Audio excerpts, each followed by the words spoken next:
And she said, yeah, I want to play handball. And they said, yeah, there is no handball. You can't play handball. You can play basketball. You can play tennis. Or no, I want to play handball. Yeah, but you can't. Yeah, I want to play handball. Yeah, that will be my 7th tournament. How many all-star medals are there in your cabinet? All of them. It become a Christmas tradition in Norway to celebrate the gold medal. To put it on the tree, no? Yeah. Ball across to Dylan. Now he double in flight. Oh, what a start! Into the net. She does it again. Yes, and Magdeburg are the champions of Europe. To come up with something here. She has a game. Surprise the keeper. What a comeback!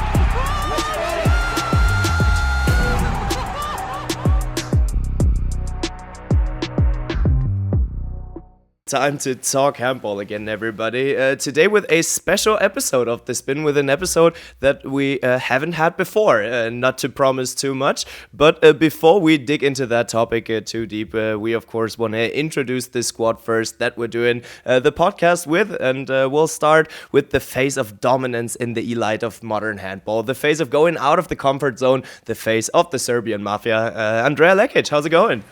I'm surely impressed every time. Really, I mean, it's going well. It's going well. I'm currently in Norway with the national team. Looking forward to the World Championship. Super excited to have the best podcast. We'll see soon, but my expectations are very high, and I think that we are gonna present a beautiful side of handball with our today guest. That is for sure. But now that you touched it already, let's talk a little bit about it because later on we won't have time for that. You said that you are preparing for the World Cup and you do that in Norway. So how did that come? If you want to be the best, you need to compete with the best. That's why Norway actually chose to practice against Serbia, right? Exactly, that's why Norway chose to play against us. We're in the tournament, and it's a very powerful one, playing against Hungary, Spain, and Norway, of course. And it's really a great test for us. For the first time for Serbia being called for this tournament, it's also an honor for us. So we are going to try to use our opportunity to practice and also to try different varieties of tactical, of course, and looking forward to it. Super excited. I mean, I'm completely another role, so I'm a bit anxious, and it's a completely different point of view now. And but overall, I'm really happy and grateful to be here. When are you guys actually heading over to Germany? So your group is taking place in Stuttgart, right?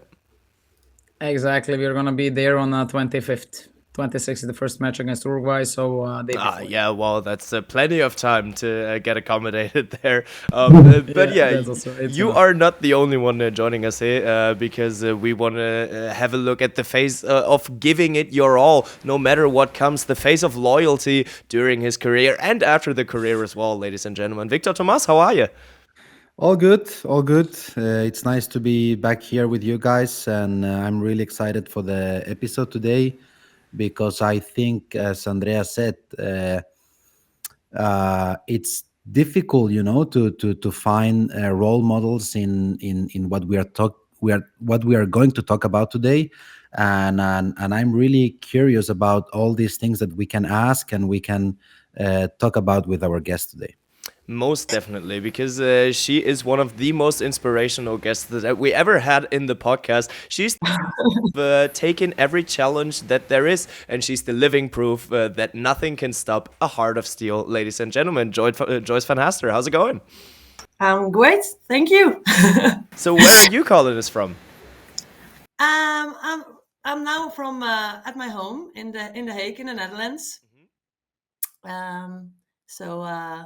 Yeah. Fair enough. I'm asking that because there is a tournament coming up for you guys as well. But we are gonna get there in a little bit. Just because we already talked about the Women's World Championship that is actually just coming up.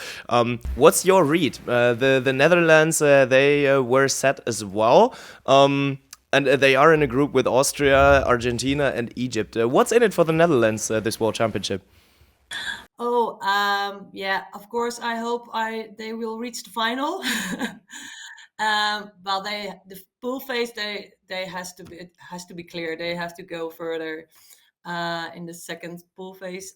and I hope really that they can reach the semifinals and then play the final here in the Netherlands. That would be great. It would be a great achievement for you guys, that is for sure. But yeah, talking with you about the Dutch national team actually fits quite well, because you have been part of the national team or for the youth as well. Let's look at you and your life story a little bit. Let's start there by talking about your first touching points with handball. When did your handball life start? I was 10 years old, and one of my best friends, she played handball, and one day she asked me to go with her, and I liked it from straight away from the first training. I was there, so and after first I played as a player, and in a few months I was the first game that I was standing on the goal, and when I did that for the first time, it was it shoots me, and I never left the goal. What was it about being a goalkeeper that actually got to you so much that you never wanted to leave? I don't know. It was, yeah, it was just a feeling, the defending your goal, and then nobody is throwing in it, and you get all the balls. And I still remember that match, my first match. We won with 3, and I was so excited that I wanted to play every game on the goal. Do you agree on this quote that the goalkeepers are crazy? Yeah, more or less. I mean, let's be honest. My wife is a goalkeeper, so I agree. I mean, but you are also them. You know, Yeah. there is something that attracts you there. So Yeah. Fair enough. And I mean, in the youth, as I already touched it, the road even led you into the national team. Who were your teammates back then? Who did you play with along the way? Oh, I played with Olga Assink and Natasha Radder. Nee, Natasha. These names. It's a long time ago. Who were Diana Lamijn. Who were there as well? Oh, I can't remember. There were a few. They were playing in Denmark. And well, actually, I was the only one wasn't going outside of the Netherlands, and the rest was all going outside of the Netherlands. Oh, fair enough. But why was that? Were you never interested? No, I was interested. Well, no, I only played in the youth, and I've never been going through to the women's league. So I was too young, and I think I also wanted to party and have fun with my friends. It was just all fun, and well, beside of that, I played handball in the young national team and in the highest division in the Netherlands, but that was all good. Yeah, fair enough. And I mean, you did make your way until there was actually something happening that from basically overnight changed your life. So it was in 2002. Maybe you can talk us through it. What happened back then? Yes, in 2002, I felt something in my leg, and at one tournament there was a ball hitting my leg, and it hurts a lot. And but the days after, it still hurts. So I went to the doctor and then to the hospital, and well, it took a while before they knew what it was. But then they found out that there was a tumor in my leg, about the size of a stick of butter. So it was quite big. It was in my muscle. And they had to remove it, and I had chemotherapy and radiation, and after that I broke my upper leg. So they tried several things to heal that, but that didn't work out, and in the end they placed an artificial bone in my leg. So and that all together took about 3.5 years before I could really recover. And and the tumor that I had I only had a chance. It was very, very rare, and the only chance, it was 10 till 20% chance to survive it. So I'm quite lucky. How old were you when all this happened? I was 25. 2002, 23. Yeah. Yeah. And now, as you know, this mental health topic is very, let's say, out today. So, how did you deal with all this at this age? Yeah, I think there are several things. The first thing is I'm quite positive for myself, and my parents are very positive. So when the doctors told me that I only have 10 to 20% to survive, we all said, okay, we throw that in the basket away. We are not going that way. We're going to make the best out of it. And besides all the chemotherapy and radiation and all the surgeries, my mom was a kinesiologist. It's an holistic therapy. So I was every week on the bench with my mom to manage all the emotional things, but also to manage all the physical things, all the changing things. And I think that helps me a lot during that period. One can But it actually. was Yeah, go ahead. as Sorry. yeah, as you said, it was a long period. I'm sure Yes, it was a lot of ups and downs. yes. Um, I don't know. I suppose that sometimes you were feeling that everything was going in the right direction, and then something happened, and then you have some downs. It was. Would you say that without the help of your family and the loved ones, or maybe if you found also professional help, would you say that without these people around you, it wouldn't be possible? I think, yeah, yeah, but also when something happened again, when I broke my leg again, or when yeah, well, there were so many things that happened. Then every time I gave myself 3 days to be sad and really angry and really mad, and on the third or fourth day, I gave myself, well, like a kick in the ass. Okay, and now let's go. We go back again. You can stay in that vibe, but it doesn't help you on that moment. And so after 3 days, I always allowed me 3 days to be sad, and then after 3 days, okay, come on, now we're going back. I love the rule. I love the rule. But did you have any professional help? As already Victor mentioned, as to the family and Um, positive people, did you just get advice from someone like from professional side talking about no, not psychologist? really. Well, no, yeah, only what my mom did with the kinesiology, but not really somebody to talk with. Yeah, my friends, but not a really professional beside my mom. You're Uh, such an example. I mean that you're already having some sort of a discipline in this kind of really difficult moments, and it's really hard to find it. And I really admire you. And in all this period, which role had handball in all this period, and which role had handball also after the period when you got healthy again? well, when all my friends, I'm playing handball since I'm 10 years old. So actually, all my friends I knew are from the handball. So they were playing handball still when I was ill.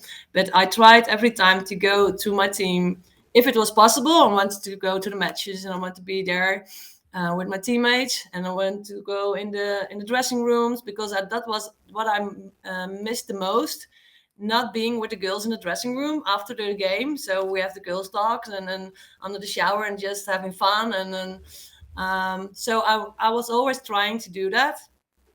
And afterwards, there was no, well, I couldn't play handball anymore. So I've been an, how do you say that?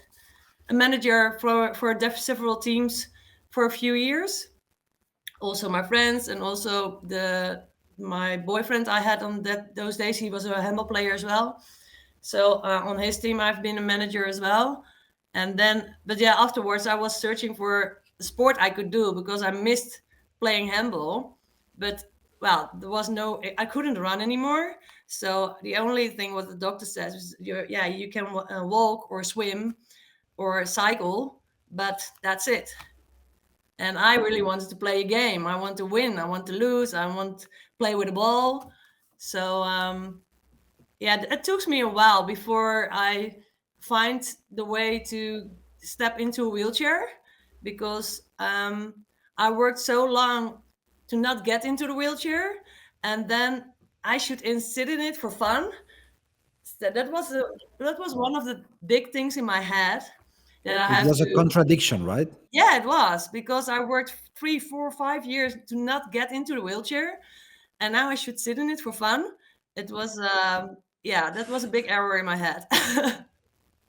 So talking about that wheelchair topic, do you see it differently now? So how long did it take you to get used to it? To get used to sit in there and be actually sitting in it for fun?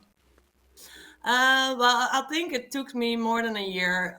One of my friends, she said one day, why are you not going to do wheelchair tennis? Well, and then I got, yeah, I'm not going into the wheelchair. And a year later, we had the same conversation. And then, okay, let's try it. And when I went for the first time, then it was okay. Then, okay, if this is the sport I can do for the rest of my life, then it will be a wheelchair. And then it was straight away, it was okay. Mm-hmm. And So the first one was tennis, or like what was the first one what you tried? Or the first one was handball? No, the first one was tennis. I've played tennis for 6 years or so because wheelchair handball didn't exist in the Netherlands. So it was in 2007 I started with wheelchair tennis. And in 2014, it was the first time I get in touch with wheelchair handball because, yeah, in my opinion, it didn't exist. So it wasn't not a topic. I couldn't play handball anymore. Never, I thought. yeah, but as you said, it didn't stay that way. You did get in touch with the new sport, and the name Ada Stam played a role in there. So tell us a little bit about it. What's the story behind that? Ada was a woman, and she was in the how do you say that? The rehabilitation center. And well, there you can do some tries to do some sports. And she said, yeah, I want to play handball. And they said, yeah, there is no handball. You can't play handball. You can play basketball. You can play tennis. Or no, I want to play handball. Yeah, but you can't. Yeah, I want to play handball. Okay. So then they find some people, and with a small group, they had a first demonstration match against the men from Handball Club Aalsmeer. And yeah, it was everybody was so excited about that, and I saw a small video of that on Facebook, and yeah, and then I straight away sent a message to the Dutch Handball Federation from, okay, if you will start with wheelchair handball in the Netherlands, I'm in. So you say staying stubborn in some parts actually pays off, yeah? Yeah. Cool. Yeah, and I mean, you then first sat down and played handball sitting wise, and then how did wheelchair handball develop? Because as you said, it wasn't such a big thing back in the days. It isn't to this day. So well, how do you say it? The public doesn't really know about the sport and doesn't know about it that it's growing. But how did it develop throughout the last years? Well, in the Netherlands, we started in 2014 with demonstration games and trainings in the Netherlands at handball clubs. So after a year or so, we had 5 or 6 teams in the Netherlands. Mm-hmm. I knew at that moment it was in Portugal already existed for 5 years. Mm-hmm. And in 2015, there was the first European Championship with only 4 countries, and it was with Norway, Sweden, Portugal, and the Netherlands. And yeah, we were just with one team at that moment. There were no extra other teams in the Netherlands. So, well, we all became international players and went to the European Championship before, and we had never played a real match before because we only had demonstration matches. Mm-hmm. So, and that was on 6-a-side. Nowadays it's 4-a-side, but then it was 6-a-side. So it's 1 goalkeeper and 5 players, and we didn't play with 7 because it would be too big with all the wheelchairs. So in 2015, it was the first European Championship, and yeah, we won it. So the first So games it that was, you actually played, you won. yeah, we had no idea, and we saw Portugal playing, and we were thinking, okay, if we don't lose with more than 10 goals in between, well, then we are doing okay. But then we were on court, and it was well, I was on the goal, yes. Andrea, clear. Andrea, are you European champion with the national team? No. No, This me is a neither. very So why that I Joyce mean has a gold medal that we don't have. I mean from the first one that you played. Yeah. That's even the Yes. best. That's even the Yes. best. But Joyce, beside the number of players in the playing court, wheelchair handball has some different rules than non-wheelchair handball. Mhm. Can you explain us a little bit? Yes, and the goal is lower. We have the bar in it, like when you have children's, it's 1.70 meters, I think, high. So the goal is lower. Um, Beside of that, every player has a classification because you have an injury or you have a disability. But my disability, I can use my whole upper body, so can use my whole strength of my upper body. So you have a classification number from 1 to 4, and the lower the number, the more disability you have, of limitations you have. So I'm a number 4, and that is the highest number you can get. And like a number 1, they have a spinal cord injury, because and then on the side how high it is, they only can use the forces from above that. And you have a maximum at 4 sides. There's a maximum of 12 points on court. So you can play with 2 people with a classification 4, and a 3 and a 1, or a 2 with 2. So that is for the coaches also pretty. Yeah, they have to count, because if you have 1 point extra, then somebody has a suspicion because it's not against rules. Beside of that, it is a mixed, so men and women are playing together, and at least 1 woman has to be on court. And the rest, well, we can't jump. We can. So, Fair enough. that is a little bit different. You Thank can God, make thank God but- I didn't say that. yeah, but you can make 360 as I know, And no? With the we wheelchair, can yeah? make 360, yeah. And the 360 is 2 points. Yeah. A penalty is 2 points. When you throw the ball from the area of the goalkeeper goal. in the goal to the other side, then it's also 2 points. So, and you play 2 sets of 10 minutes. Okay. And when it's 1-1, then you play the third set for 5 minutes. And if it's done, still is equal, then you get a shootout. So in that terms, it's close to beach handball when it comes down to the Yes. rules. So with Yeah. the spin shots, with the basically the specialist that in beach handball mostly is the goalkeeper or a special shooter that comes onto the court. And in wheelchair handball, that is the goalie that has to score from his or her goal position, and that brings you 2 points. And as you said, there's a 4-a-side handball and wheelchair handball, and there's 6-a-side wheelchair handball. Many countries don't have limitations on whether or not you have a disability to play. But internationally, as you said, there is a minimum level of disability actually required.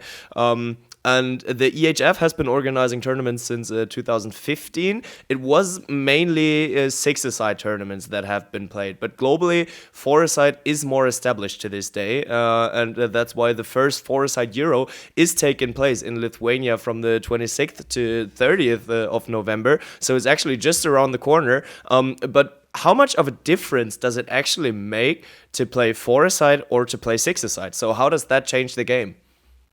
It's a huge change. It is 6-a-side is more like normal handball, because well, you have goalkeeper and you got 5 players.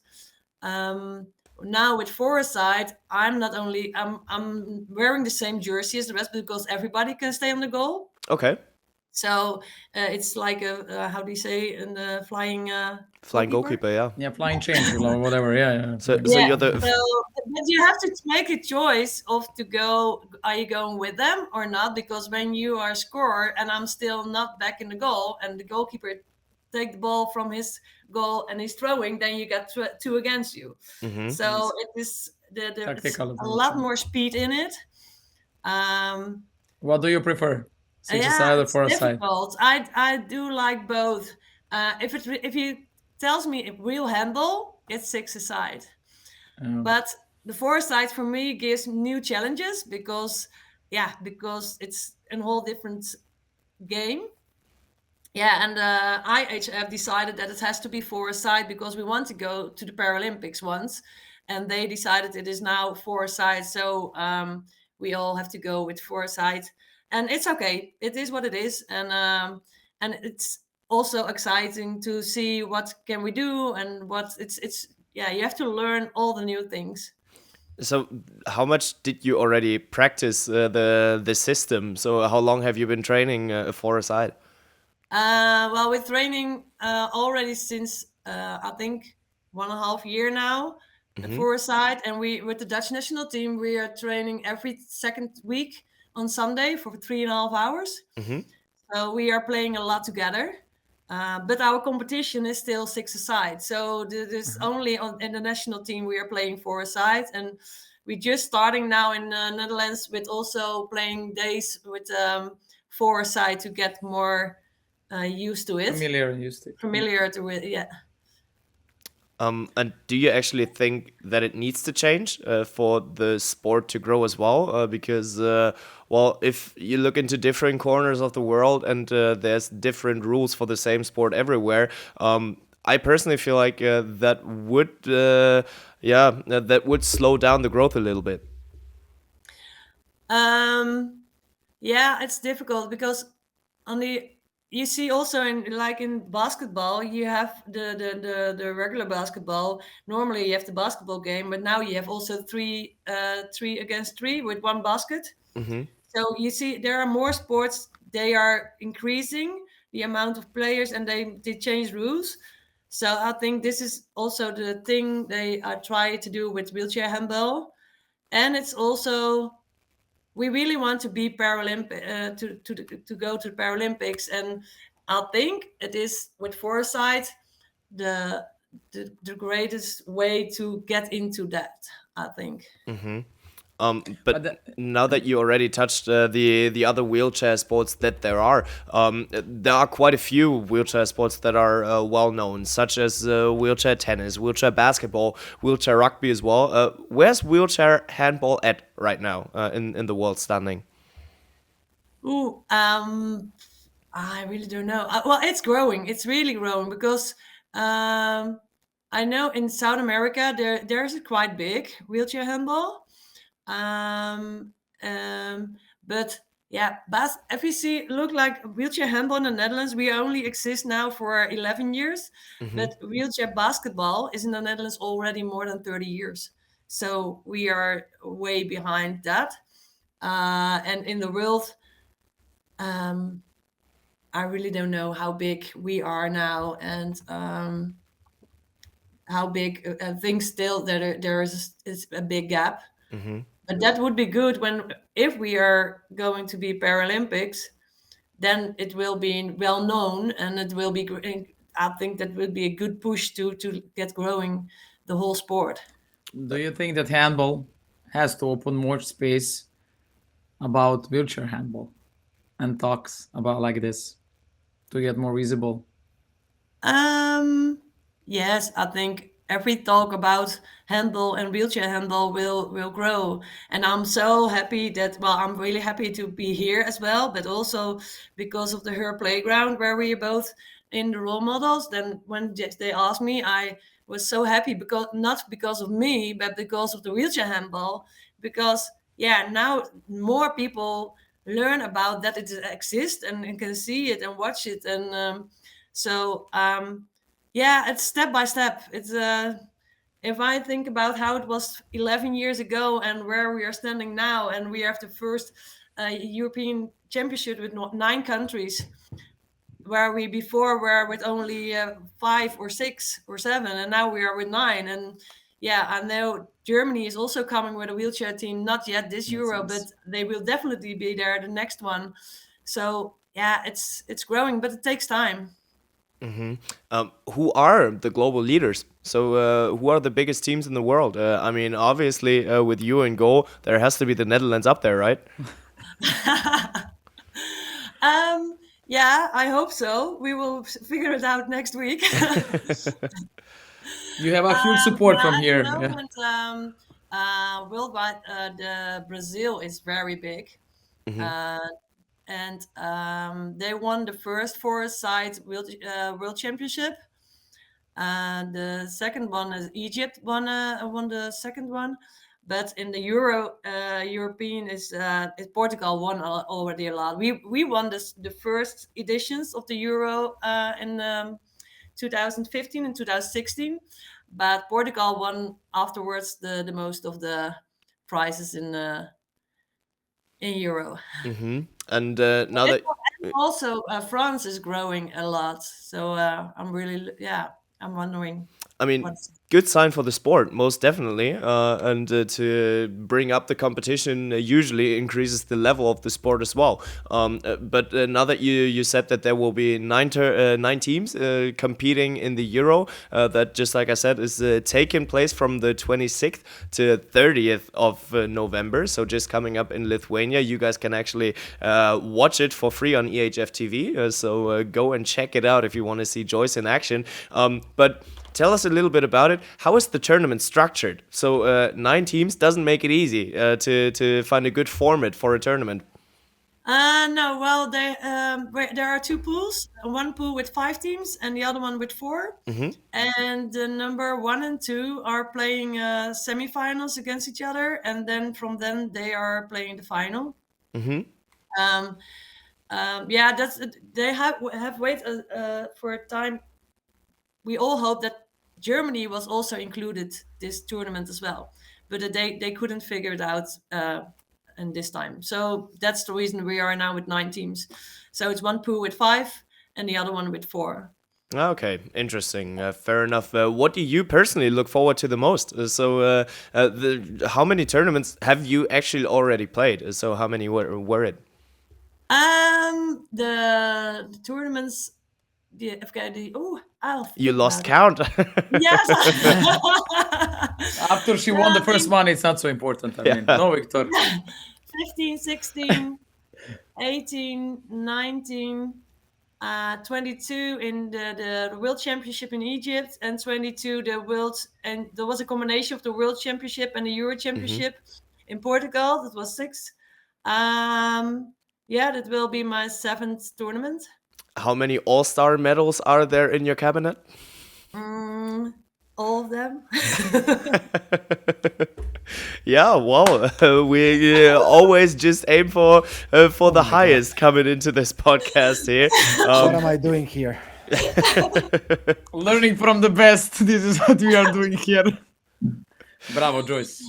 Yeah. That's Yeah. But actually, having all those. Yeah, it was all 6 aside, and now. But I hope now you will be a best scorer. Now there is a challenge.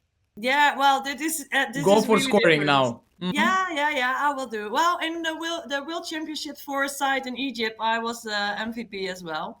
So forget about the challenge. Yeah, well, okay, well, it's still it's different now, but yeah, it's not the thing. I want to have a medal, and I want to have I want to stay in the final, because then we go to the World Championship in Brazil. And if I don't get an MVP or so, I'm good. I want to stay in the final. I want to stay in the final. And that's more important. And from the tournament perspective, there's, especially now that you've experienced quite a lot of tournaments already. Is there one thing that you specifically look forward to the most? Can be a teammate that you will see again, or an opponent, or whatever, a specific moment that you look forward to? No, not really. Well, it's just I really like it to be there and just you can stay in the bubble, just playing handball, eat, sleep, have fun, and playing handball, and that's repeats. I really like that vibe to do nothing, no thinking about work. Yeah, for me, I have to work. I'm not a professional. I have to, so and I have no work and nothing around me, and just playing handball, eat, sleep, and handball, and have fun. By That's the way, can you share with us what are you doing or working? I know, but they um don't. Yes, I work 2 days in a pharmacy as a pharmacy assistant. And beside of that, I have my own practice, kinesiology, what my mom did when I was sick. I am graduated last year and I have my own practice for 3 days in a week. And I help now people with troubles and illness and with my holistic practice. Actually, how does that make you feel? So that you, with all your backstory, that you now are finally able to help people to go out there, share your knowledge, and I mean, share the positivity that you not just only bring into this podcast, but that help you get through that dark phase of your life. Yes, yes, it is, and I really want to focus more on top sporters, so that I can help on, well, both of that they can help them on the court or whatever the sport they are doing.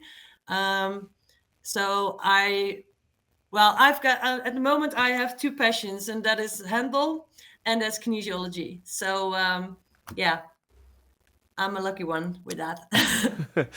It sounds like you are able to do what you love the most, and as you already said, you are an ambassador together with Andrea as well for her playground, the new EHF project, willing to portray women's sports there. On one hand side, what do you do there, and on the other side, yeah, how did it all come together? So how did the EHF approach you, and how was the journey for you up until now? Well, last year I had two. I think 2 years ago, I had an interview for the AHF and it was a Dutch journalist, and from that last year they asked me to do a presentation about what I'm talking about here as well, about my life and about the handball and wheelchair handball and all my illness. Last year in 2024 at the Women Handball Conference in Vienna. So I've been there, and then this summer they came up to me and they asked me if I wanted to join the role models, and I was really, well, for me it's so new everything. Like to be with Katerina and Andrea and with Estelle, and it was okay, but I'm just me. I'm not a big handball player or so. So I was very honored. But what I already said, I'm so honored that there is somebody who can give wheelchair handball a voice on a bigger scale, on a bigger platform. So, and of course, her playground is to have more awareness for women. More in the Netherlands, handball is uh, dominated by women, but in other countries, it's dominated by men. So we want to have more voices for the women handball. And for my part, it's also the wheelchair handball. Well, And yeah, go ahead. I, I would like to go a little bit deeper because or listen to interviews also with people who has had some accidents as you had at some point, and always or almost always when I listen at these interviews, these people has said that what happened to them somehow was a blessing, was something that opened new doors to them and opened new landscape in front of them. Do you agree with that? Now I'm listening to you, and you are transmitting me a really good energy. The way you speak and the positivity, and I'm feeling good talking to you, and I feel that the way you are talking to have this bad lag that you had also open you some other doors. So would you agree on this what I'm commenting now? Yes, definitely. It brings me so much well, I there was a point that in my life that I was nearly dead because of the tumor, and I'm so lucky that I'm still alive and I still 10 toes, so I can walk, and so that's also maybe the thing that I was realizing at one point in my life. For okay, what I'm going to do, because I have to honor this, and I only want to do. I want to have a nice life, so I'm not doing things that I don't like. I only choose the best for me, where I'm for me, what for me felt as the best. And if it doesn't felt right anymore, I'm quitting. Then I don't. I'm not doing things that are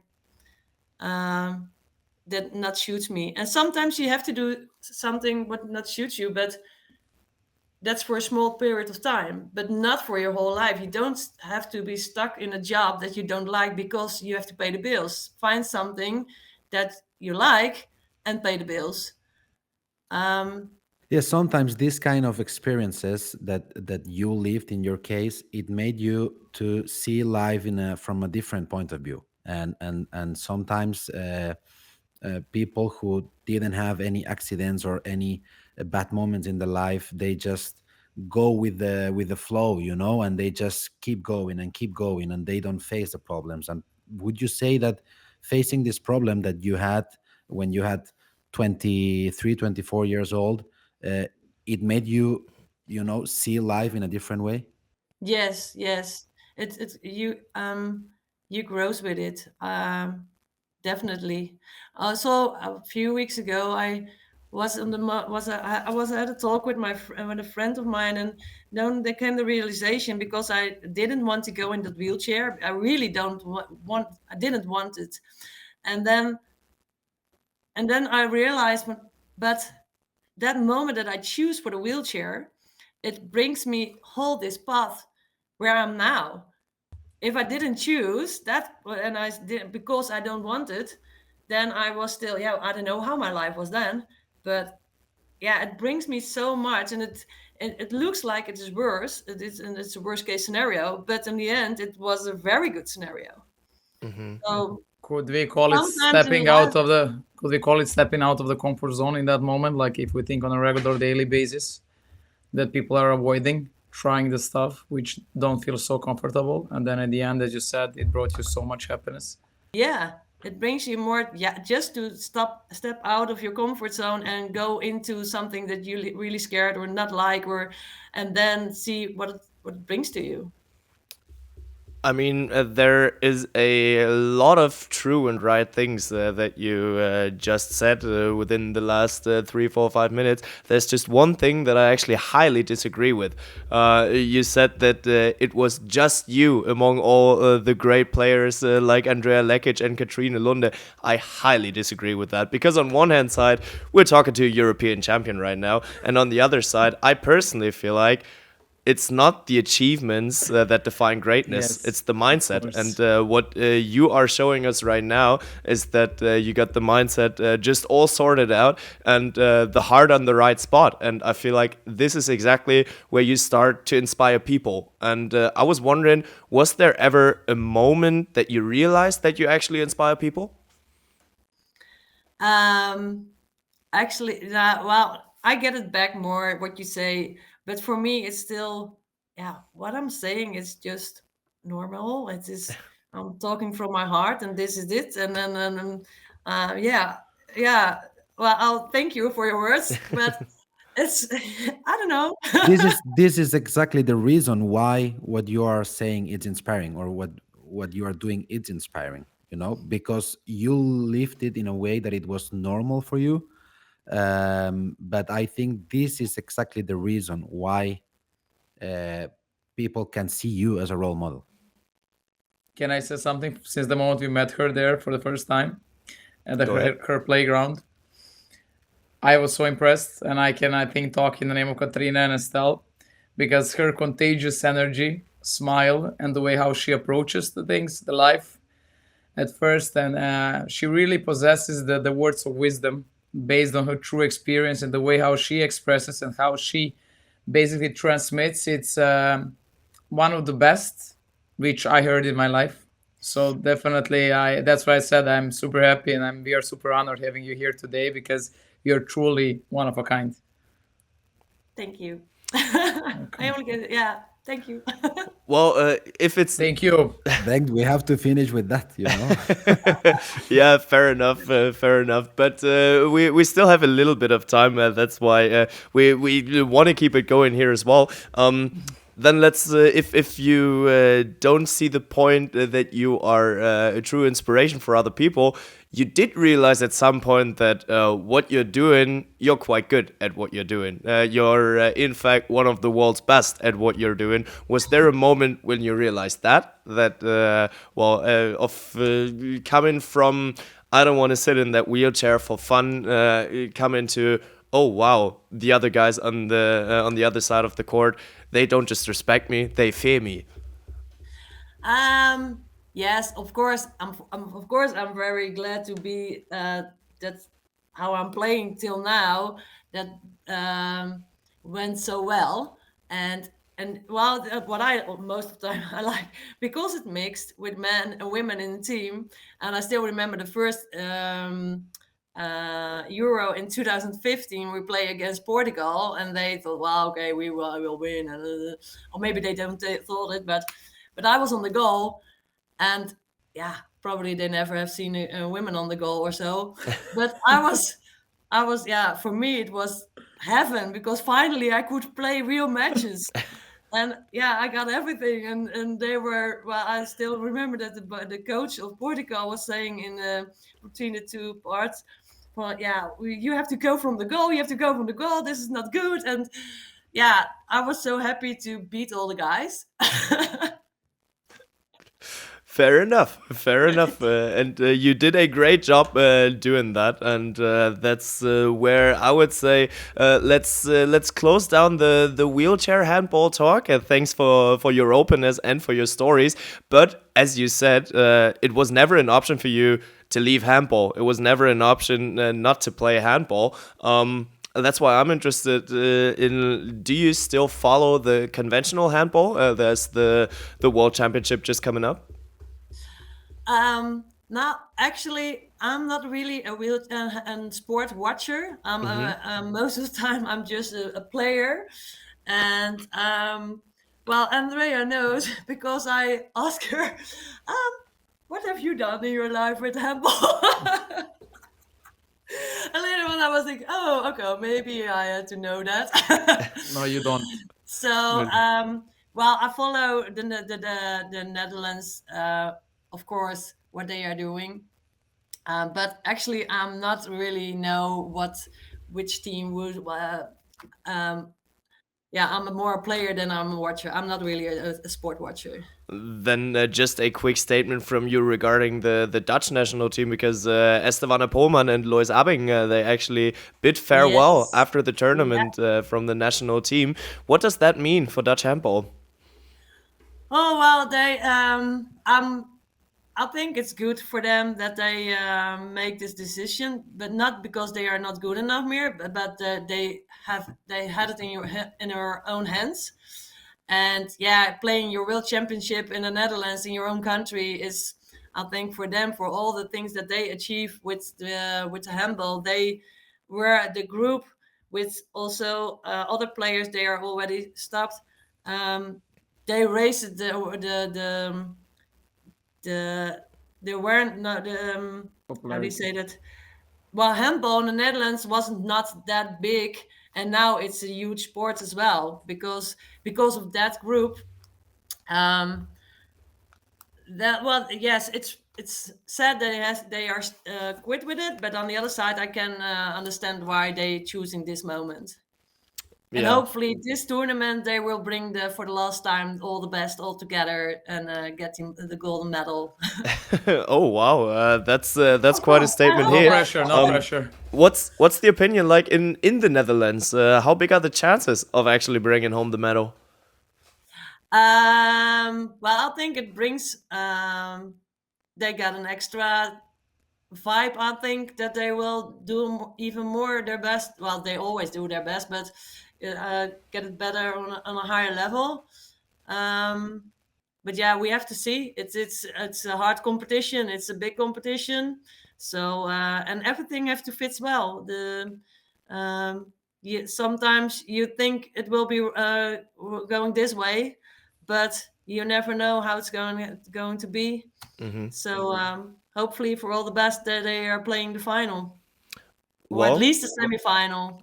a final would be a very, very great achievement. That is for sure. I'm having the Netherlands as a dark horse pick here as well. So I do feel like we can expect quite something from them.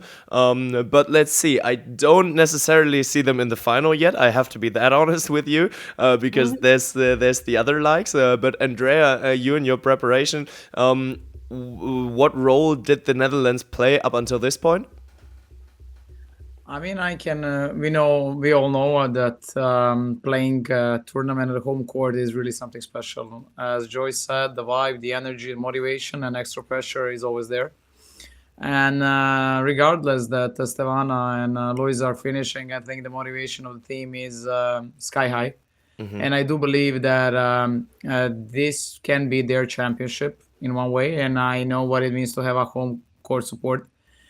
For me, still Norway has the biggest chances with this crazy good squad. And in women's handball, for already so many years, they're extremely dominant. And for me, Netherlands, I see them somehow I wish them to be in the semifinals. Honestly, there are many of my friends are playing there, and I would be truly happy if they would be part, at least for the semifinals, and then afterwards we all know how this functions. Yeah, No prognosis absolutely. after the semis. Yeah.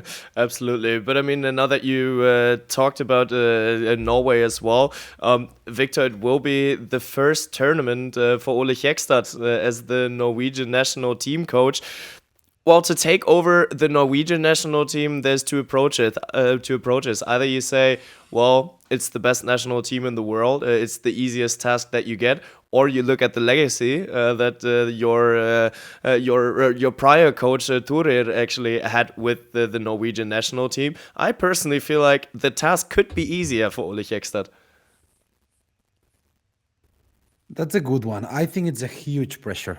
Yeah. I think it's a huge pressure because also everybody's expecting a lot from him because he has shown to everybody how good coach he is in Vipers, in Odense, and many other places. But somehow it become a Christmas tradition in Norway to celebrate the gold medal. To You put it know? on the tree, no? Yeah. You wouldn't know. Yeah, and I think that's a huge pressure for this first championship without Turir in the bench, and I think not only for Ole but also for the girls to welcome in the best possible way the new coach and to start this new era where still huge players from Andrea's generation would say are still playing. But some new players that already have been winning some championships have to step up and become the leaders of the team. So I think it's going to be a very interesting. Personally, I also see Norway as the super favorite ones, but I think if Netherlands can handle the pressure on playing home court, because it's a huge motivation, but also a huge pressure. So it's a difficult balance between them. I think it's going to be an interesting tournament.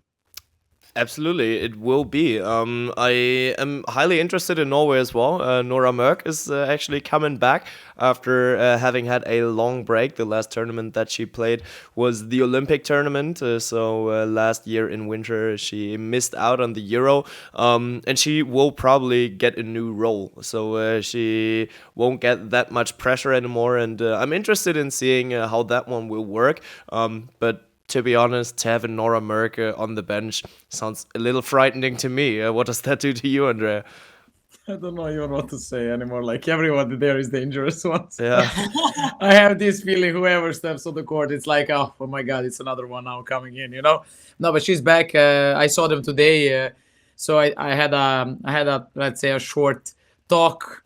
And I mean, I don't know, seeing them, it looks so easy, but I didn't even know how tough work is behind that, how much they invest in themselves. So Sonora is back, and shortly after giving a birth, she stepped on the court, and she's trying to find her form back, and she's feeling better and better on the court. She just prolonged the contract with Esbjerg again, so she is, let's say, showing us there is a still more to chase, still more things to win, still more medals to put under the tree. So it's going to be amazing. One extra player again, and I think also together with Katrine Reichstad, we are having again the squad who won everything. I don't want to put you in a bad position, Andrea, because now you are for the Serbian Federation and you are the team leader. I don't know what's the name exactly of your position, but putting beside Goat. Norway Her and position is Netherlands, the goat.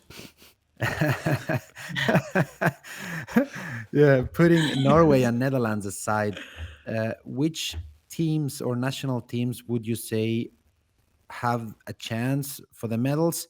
And also, how do you see your own country, Serbia, with this new project on with the Spanish coach Prades? What are the goals for the team?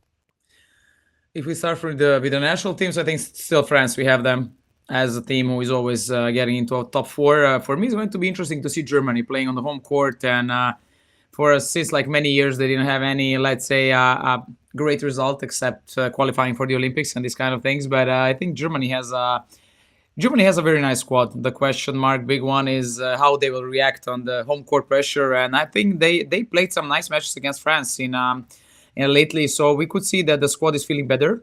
So we are having them in the group, so that's also going to be interesting, playing in a Porsche Arena, like 12,000 people and stand. So we already heard it sold out. So that's quite amazing stuff. And the Serbian national team, it's I don't know if I would call it new project with a new national team coach, but I think our aim is like we need to be really careful. Of course, that you're dreaming high and motivated to get the great success. But I said I would like Serbia to be somehow a sensation. What does it mean? We are having a Uruguay and Iceland in the group as the first two matches.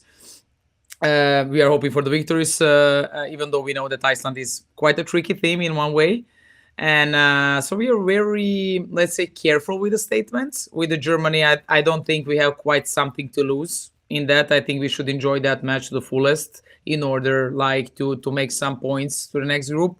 And then afterwards, we have interesting crossing. If we qualify to the second group, we are having Spain and Montenegro. And I think Serbia can play with both teams. And I really think that this squad with Jose, of course, who is just like here for like, let's say, 3 months, it's a really short period of time, and we need to give it a time, honestly. I do see some changes. I do see some different tactical approach that we are used to it. And I'm really looking forward because I think we need to be patient and we need to show some belief in the way that we need to trust the coach. We need to trust the coach. We need to be patient, and we need to follow the system in order to see if the things are working or not. And just in case that there would be anything happening that we don't wish anybody, is there a jersey with number 7 on it? No, I just have it here for a gift. But I have to say, there was a possibility. Speaking honestly, there was a possibility because physically I feel good. So, but since I didn't play for any club, I was close also to sign for a Red Star in one moment and playing for them. But at the end, I just stick to the decision that it was enough of playing. But I'm trying, as Víctor said, to have some impact from a completely other position, and I'm really enjoying it. So we will see. I feel a bit anxious, honestly, because it's just strange being here, seeing so many people that I played against, and suddenly I'm thinking, oh Jesus, I don't have a jersey or nothing, But you can't just break those news and expect us not to ask about that. Well, there was a possibility for you to come back to the court, but you said no. Was it difficult to say no to that? It was because, when someone called, it's crazy because, I went 18 years ago, I left my country. I didn't have opportunity to play for a club which is in my own city on that level. Let's play European League qualification. That's not played it now, So I was really close in the way that I felt first. I'm a fan of Red Star, so I'm cheering for them as a club. So I think it's a bit more also emotional for me. And a court is 5 minutes from my home, So everything was somehow. But I don't know how to do anything. Let's say in order not to train fully and not to be physically ready fully. I didn't find that power in myself being back again in the gym, working a lot to come back. But then it was not a physical thing; it was a mental thing. It was a mental that I couldn't give more for myself. That's how I felt it, honestly. And I was like, okay, I cannot go back in the same rhythm in that way. But I have to say that I was really questioning myself. That's the truth, because if you feel physical well, Victor, you know how it goes. It's not like I'm feeling like bad or injured, so I cannot. So I think that was the part of me which was saying like, okay, maybe, But in the end, like talking with the guys from the federation, I got some new dreams to chase would be a right sentence. And I decided to take that way. Yeah. Fair enough. Well, thank you for those insights. Very interesting here. Joyce, what would be more important to you? To actually see the Netherlands win a medal or to finish above your co-hosts Germany? I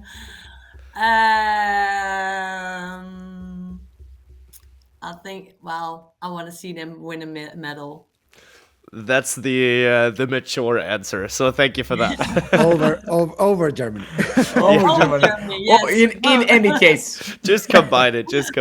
That's fine. Sweet. Then, I would say let's close it down with that. Thank you once again, Joyce, for your openness, for your inspiration, and for your time. It was great talking to you. Thank you for the invitation, and you're welcome. It was nice talking to you as well. I liked it.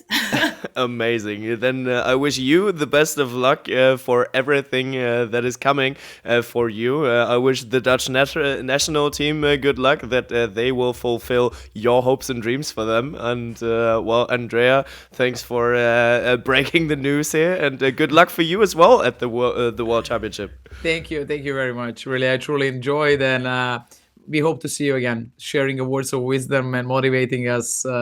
I'm extremely motivated again talking to you. So, and to these two special gentlemen, but they know this one. It's nothing new. From the other gentleman here, some closing words from you, Víctor. It was really nice to have this conversation with you, Joyce. I really liked it, and as I said, you gave me a lot of good energy.